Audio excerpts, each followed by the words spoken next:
Hello and welcome to a mammoth edition of In the Box Seats on Magic Millions Eve. Once again, joined by Paul Joice and Ella Cohen. Hello. Here we go. It's grand final day. This is it, Mitch and Ella. Of course, your work will be ramping right up as we try and fill the joint on Saturday. And for Mitch, as far as you're concerned, the race caller, not only the horses' grand final, this will be your grand final. How excited are you? Yeah, absolutely. Good, nice little pipe opener last week. 10 races and got through them all right. But it's a funny day for a calling point of view because you may have seen these horses 12 months earlier on Magic Millions Day. You won't see them again for another 12 months. There's a few horses that have been here for the last 2 or 3 years.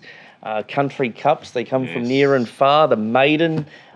So you'll see them on Saturday and probably won't see them again for another 12 months or so never again. So a lot more homework for Absolutely, you to do, I'm sure. It does require a fair bit of study. This and some of the fields like the Magic Millions Cups 18 this year. The fillies and mares is 18. Like last week we had a couple of 12s which were quite cruisy, but almost every race is capacity this year. So. It is an exciting day, and hopefully we get them all right. You mentioned gold. Obviously, last week we had the prelude, Magic Millions Gold Race Day, and it was so successful both on and off the track. We had over 9,000 people come through the gates, which is just incredible. Obviously, that day is still building. What used to be known as the Wave Day, now Magic Millions Gold. It was incredible to get one run here at the Gold Coast Turf Club, and we found some winners here on the show as well. Absolutely, Good day. I think all around, I think turnover was through the roof from what I've been hearing, and it was a day where most punters would have come out in front, which is sort of what we want. The track raced perfectly. Some big name jockeys took out the main races on horses that we expected to win, so it was all good. Queensland had good success. Yellow Brick is quite a popular horse, winning the cutest race. Grafter Burners in the Sunlight. Tony Gollan had a good day as well. So Kelly Sweeter, Miss Jolene, Darren Wilson, a good supporter of Queensland Racing.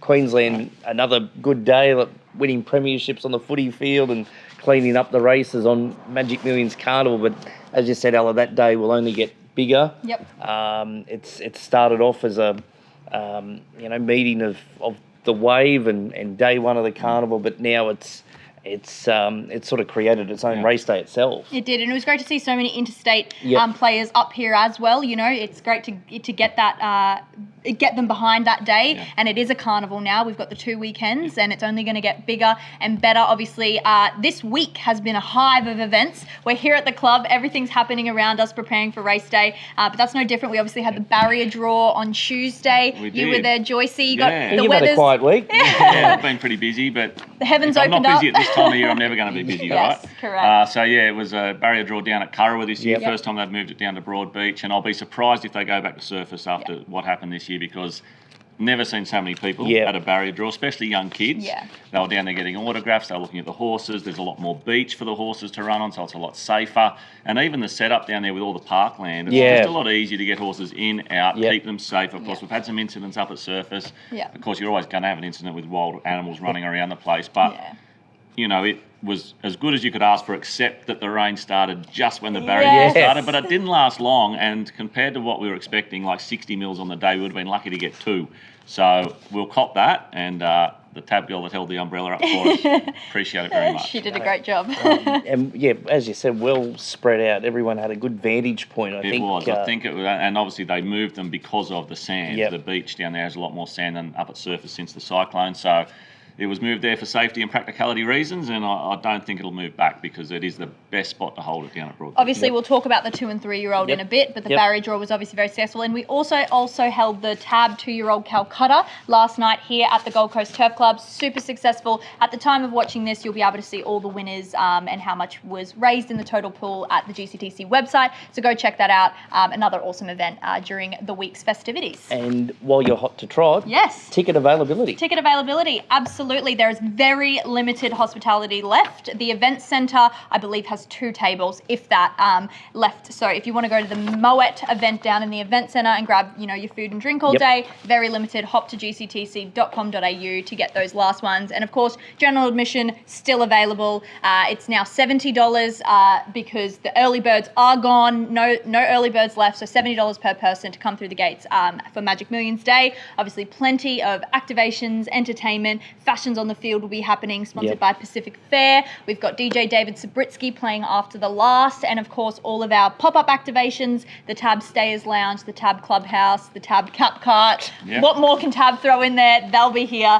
So definitely a race day worth getting to. Tab Stayers Lounge. The Tab Stayers Lounge. You go into the lounge, you choose a horse for your race, you sit in the couch, you put your flagpole up, so you go, I'm on number 7 in this one. If you win the race, you stay into the next race. Hence the Tab Stayers Lounge. With beverages. Beverages, yes. You get your free drink and your free pretzel while you're in there. And if you stay in, I believe it's another drink as well. So if you tip the card, you'll be in there all day. Correct. Wow. So hence, listen to the tips here on the show, because then you can probably stay in all day. I'm going to do the form extra hard now. Speaking of finding a winner, let's get into the previews for the main races on the card, plus we'll give our best for the other support races. The 2-year-old Classic Joycey, we've seen the draw, we've seen all the lead-ups now.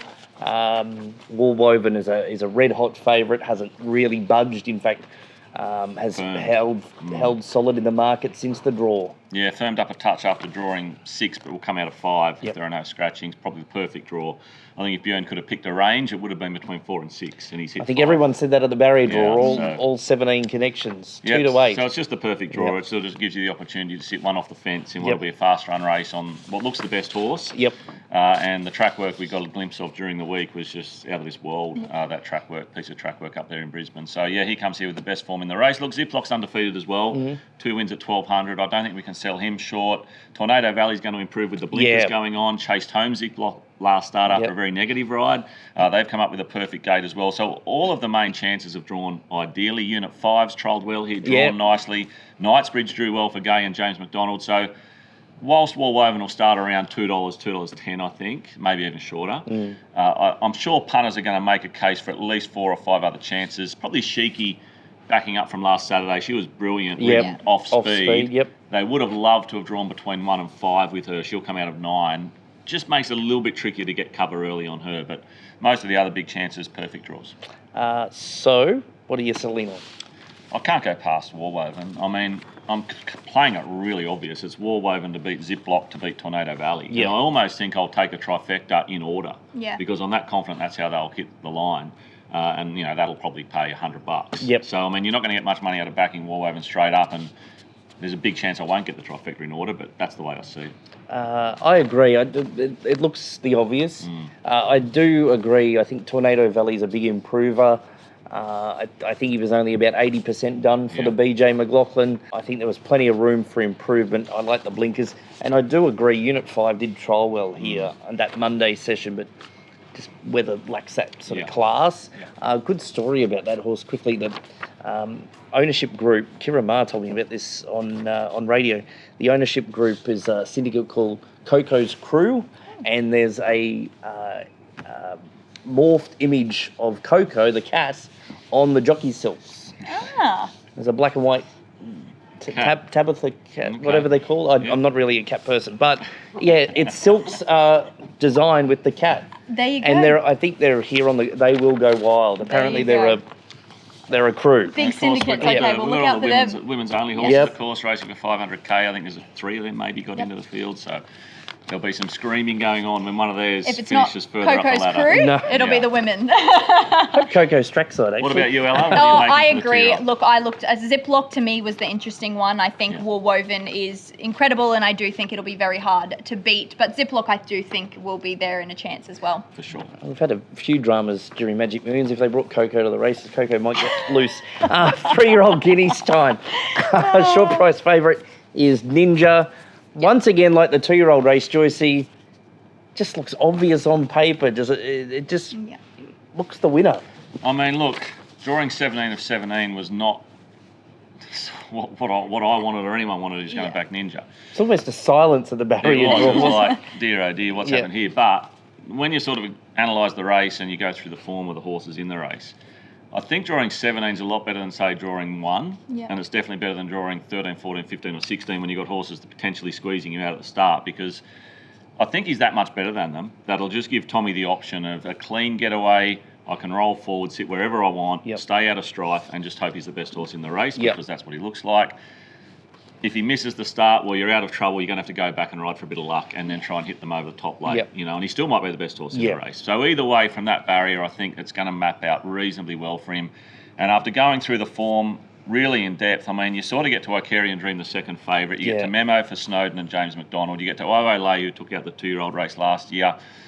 Saxabushi's won 2 in a row, but it comes up pretty short pretty quickly, away from those chances. And I still don't think a horse like Icarian Dream or Memo is in the same realm as Ninja. I think if Ninja does what we all expect on Saturday, he's going to be one of the new stars on the scene. So the win we saw in the Vo Rogue was something everyone said it's Winks-like, and I mean it was, right? So he should come out and win. He's got 57 kilos. The rest have either got 56 or 55. Like, it's just not enough to stop him. And I think the way he's going, from what we're hearing from the camp, put in, take out.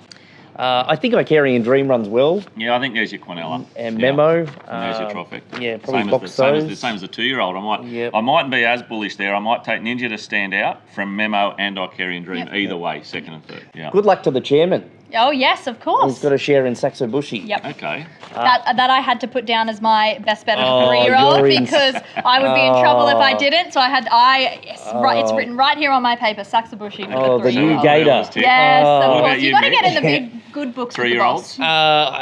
Look, I agree with Ninja. I think Icarian Dream, if you wanted to back something each way, maybe $2 the drum. Yeah. I think for me as well, the Oolay story, I would love to see Oolay come and obviously win the 3-year-old after the 2-year-old last year. It would be a rare double, but I think, that story would be pretty beautiful. She gets blinkers first time as well, which is obviously a gear change to try and find that extra couple of lengths she needs. Definitely racing like she wants 1,400 now, but she's got to run it out. The rest of the program, anything else in the program that you like? I love that Magic Millions Snippets race. It's a sort of set weight sprint. So basically, Hidden Wealth's got 58, the rest have got 56.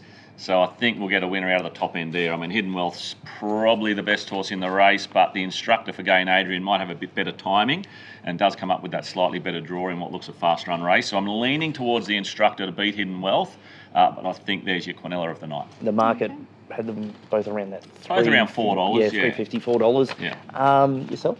Oh, I think I'm going to stick on Yellow Brick. I spoke to Maddie Sears actually after we recorded the show last week, and she couldn't have spoken more highly about Yellow Brick's performance going into last week. Obviously got the win in that Racing Queensland race at the end of the day. A good thing, stick to it, Ella. Yes, exactly. So we've had a win. I'm not going to jump off it now. So I'm going to stick with Yellow Brick in the Magic Millions Cup. Interesting situation. After he won last Saturday, they were had tried 3 different riders. They were struggling to get a rider because James had a pre-booking for Basusto, but they've ended up with Ethan Brown, so they've done well there. I thought Turek Jewel could win the debut for Paul Shaler. First horse backed, 480, now 290. Trialled like a bomb here recently. Apparently he's worked the house down at Ipswich, and of course probably galloped since. They've found McDonald, they've found a good draw. I think he can win the debut. Turek Jewel.